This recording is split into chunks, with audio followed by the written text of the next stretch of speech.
calling to order the 2,398th meeting of the Darien Police Commission, this regular meeting. Acceptance of minutes of September 17th. Move to approve. Second. All Aye. those in favor? Aye. Correspondence, Chief, do we have any? We have no correspondence. It's going to be a short meeting. Hopefully people aren't settling in for their evening. Department activity. Captain. Yes. So this is from the 14th through yesterday. Actually, a late submission through this morning.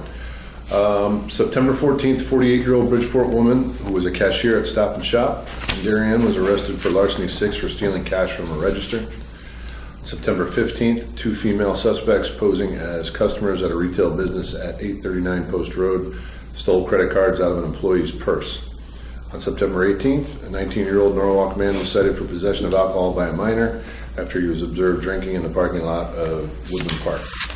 On September 28th, a 54-year-old homeless man was arrested after he was found sleeping in a vehicle at a residence on Patton Drive. The man was charged with third-degree burglary and larceny 6. Last week, the accident investigation team received some additional training pertaining to the new 3D imaging and scanning equipment we recently acquired through the Community Fund of Darien. The team also began 3D mapping certain areas of the town hall using the equipment. This week, several Darien officers received training for a new peer-to-peer support program that they will be a part of. We had 2 overnight burglaries of unlocked vehicles in the Christie Hill and Oakshade Ave area. It says 7 motor vehicle accidents, but we had 2 more today. So a total of 9 motor vehicle accidents since September 14th, 1 of which involved minor injuries. And then also the department has implemented the use of the new neighborhood canvas cards. Canvas cards are used when we are investigating a crime that occurred and we are looking for follow-up or additional information from those in the surrounding area. New cards are a door hang style card, which includes a cutout that wraps around a doorknob. Features of the cards include a request for residents to contact DPD when security cameras are present, and they also display several QR codes that direct residents to our various social media platforms. Sergeant Johnson and Lieutenant White are to be credited with the new concept and having them produced. Captain, I think that's a great idea. So what happens if there is a crime or some situation? Will the officer actually go around investigating that, put that on the neighboring 9 out of 10 times. doors? Okay. If our detectives are required to conduct some follow-up investigation and they're targeting a specific residence or structure or business and they don't happen to get a hold of somebody, when they make their trip out, they'll leave something like this on the door handle of the residence or the business. It's a great idea. We've had these for probably 25 years, just not in this incarnation. And a lot of times if it's early morning, you don't want to wake somebody up, you can leave this on the doorknob and they'll find it in the morning or perhaps leave it on the mailbox. So this is a good idea with the hang tag, and like the captain says, the officers did a good job. And this, high zoom, scan and take you right to our websites is a bonus. So very nicely done. Yep, I agree. Can I just ask a question? The 3D imaging and scanning equipment, what is that generally used for? Accident investigation. So that can shorten the length of time our officers need to be present in completely mapping an accident scene. We've had versions of it, what we call the total station, which is more of survey equipment, where this is actually giving us 3D feedback of the vehicles that were damaged, locations of evidence, and gives like almost as true as you can replicate a scene of an accident. And it's also very beneficial in mapping the interiors of buildings, and we're using that for security purposes. We can bring those images and footage back to us, and we could work with our emergency response to certain vulnerable locations in town, including schools and other higher profile buildings and areas of town. It's a good leverage of technology. Back in the day when I investigated, fatal or serious injury collisions in the day of the Edsel and the DeSoto, we walked out with regular tape measures, 100-foot tape measures, right? And if we had to do a crime scene internally like this room, we would do it with tape measures. Every single thing would be measured with a tape measure. Now the officer can stand right here in this one spot and map this entire room without moving at a much higher level of accuracy and 100 times quicker. So it's a win-win. Some technology I'm kind of suspect on. This kind of technology I embrace fully because I've seen it work and I see how fast they can get the job done. Excellent. Okay. Old business, COVID-19 update. And I think COVID-19 update is going to be on our agenda for the foreseeable future every time we have a meeting. Don't But say that. The best thing I can continue to report is we've had no employees and no family members test positive for COVID-19, which I'm very thankful for. I think our folks are continuing to not let their guard down, keeping their distance, keeping the work areas clean. So far, so good. For me, good thing Virginia came off the list so I can actually go see my kids. So we'll see how that goes in the next few weeks. But no real issues with mask wearing. I know there was some talk about, enforcement of masks. I think we made it clear last time where we stood on the enforcement of masks. We're not going out to be the mask patrol. If there are violations that we cannot correct and cannot gain compliance, we will take action when we have to. That said, I think we will do that reasonably, fairly, and as needed across the board. Hopefully, minimally, people were wearing their masks. It's a rarity that I see someone without a mask. And really, I just don't see it. So I think we're doing pretty good from that perspective. As far as a related COVID type thing is the traffic around the schools. So if I can just kind of pivot to that for a minute, because it is COVID-19 related. The traffic around the schools, especially Middlesex Middle School, Oxbridge, and Holmes as well. We have officers out there, and even if I put all 51 of our officers out there, I'm not sure that it would make a market improvement in trying to put the 10 pounds of potatoes in the 5-pound bag. Bus ridership, my understanding, is down due to distancing concerns and just overall COVID concerns. Kids can't get to school early. They're not allowed to be dropped off. Oh, so it is. They have to be dropped off now in this very, very short window, so everyone is there at one time. And the options that we have for some of these schools is if you can't stagger times and everyone has to go at the same time and everyone has to leave at the same time, we're left with just managing it as we're doing now the best we can. Folks have to. Is the Board of Ed trying to, and it's really their bailiwick? I can kind of punt that to Captain Marin. We do have them requesting traffic officers, and we are out there. There was a couple days when we didn't have officers there in the afternoon, which turned out to be problematic. Almost to the point where, I think it was for Oxbridge, the queue line on the Oxbridge school property itself is just not sufficient to queue traffic up. So you have traffic queued up both directions on Mansfield Avenue who can't get into the school. So no one that's not connected with the school, they can't get through. No one can go anywhere. There's only limited what we can do with running the plunger on the to get the cars out. You got to get the cars in, but there's nowhere for them to go. We were discussing that earlier today. I don't know if we have to have the school set up an additional queue area, like on the field, like with cones, where people have to, you can get more volume in there, because right now, it's just not working. Yeah, having dropped the kids off twice over the past week in the morning, I had to make that note so my wife was watching, hopefully. But I would suggest without having the officers there, it would be a lot more inefficient. I know a lot of people probably don't like the way that traffic is moving today, but without the officers there, it would be even slower. Absolutely. So, yeah.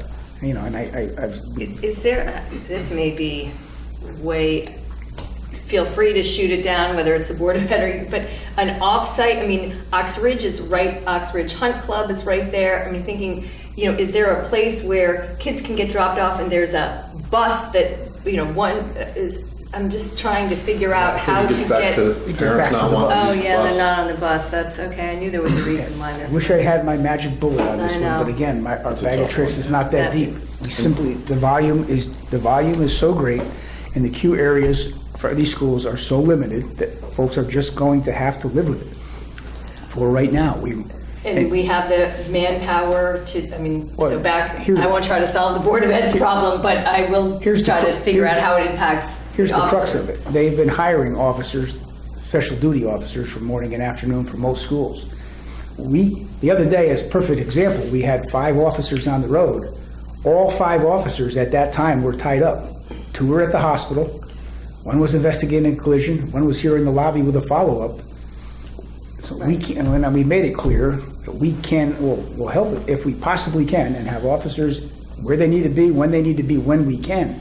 But we certainly cannot guarantee that we can have an officer dedicated to traffic control or two officers per school for traffic control without an extra duty type assignment, that people are going to work it specifically to work that detail. So, And even with that, specific to the high school and the middle school, the high school lets out at 2:17 PM and the middle school lets out at 2:22. I know. So everybody's coming to the same spot, and it's just, they're forced into the same intersections and roads, and as the chief mentioned, if we had officers every 10 feet, I don't think it would improve the flow, so to speak. And the SROs have been helpful as well.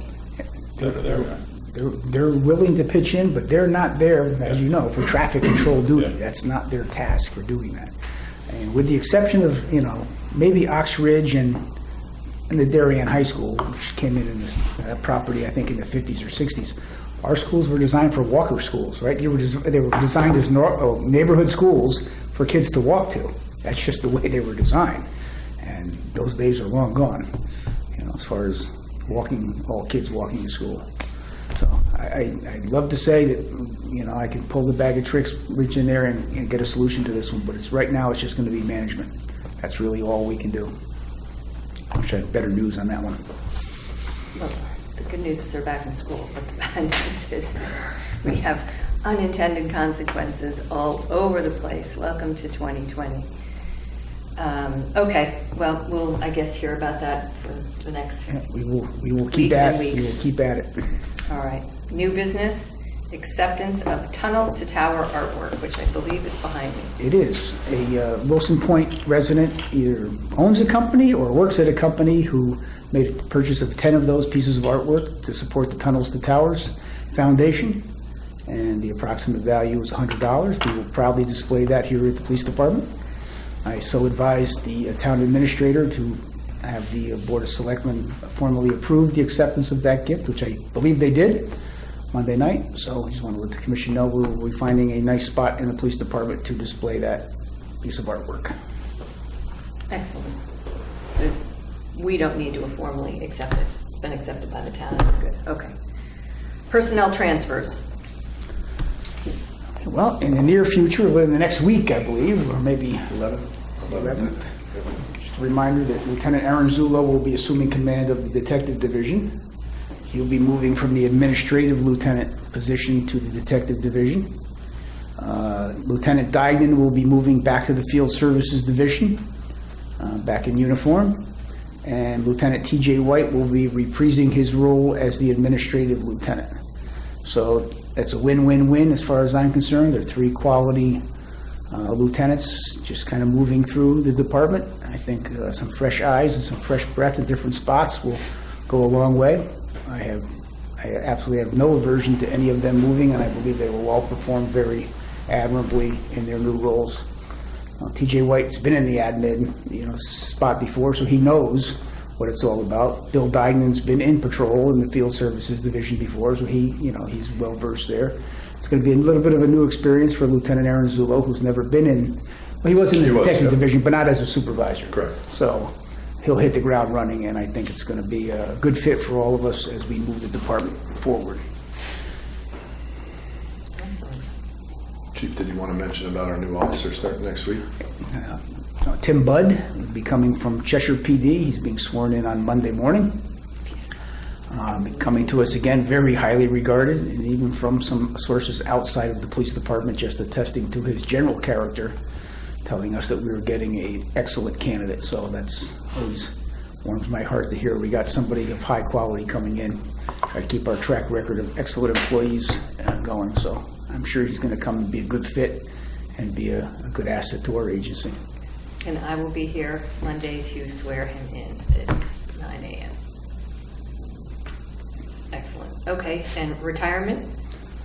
Well, Frank Sierra, we are very, very disappointed to see him go. Frank was with us as our daytime maintainer for 11 years, give or take. He has big shoes to fill. As you know, you walk around our building, you don't see any trash, you don't see fingerprints, you don't see dust. This building has been very, very well maintained for the entire time Frank was here, which was pretty much the whole time that this building, since it's been renovated. It's kind of was his, came in about the same time as we got the new building and the new addition. So Anthony Smith came to us from the town hall. He was a maintainer there. He hit the ground running as well. I'm thinking he's going to follow right in Frank's footsteps. Frank trained him for a week or 10 days, and I think we'll see a seamless transition. I wish Frank well. We had a nice little get-together here for him the other day with some breakfast-type stuff, courtesy of Jan and Rosemary and a few of the other ladies here. Frank's moving back to Spain, so he's going to come back to visit, but he did yeoman service for us for a lot of years, and I certainly want to commend him for his assistance here. As does the commission. Well, it is a regular meeting, we can add anything, but that concludes our printed agenda. Anything? We have no one from the public, so our next meeting, I think if we have this light of an agenda, I'm happy to skip to the 29th. I don't know if we have something coming up that, what do we think? not that I'm specifically aware of anything I pressing. know we need to meet on the 29th because we have some selectmen that want to join us. So what say you, Chief? Anyone have an opinion? Want to make the call next week if we have anything? We could Can we certainly do that? Is that under the rules? We can make a call if we cancel the meeting? Yeah, as long as it's either 24 or 48 hours ahead of this Okay. scheduled meeting. Well, for anyone that's watching, we will put the Thursday, October 15th at 4 o'clock on as our next meeting, but with 50-50 that we end up canceling it and moving it to the 29th. Is that said correctly? Okay. With that, we are done. No executive session, no nothing.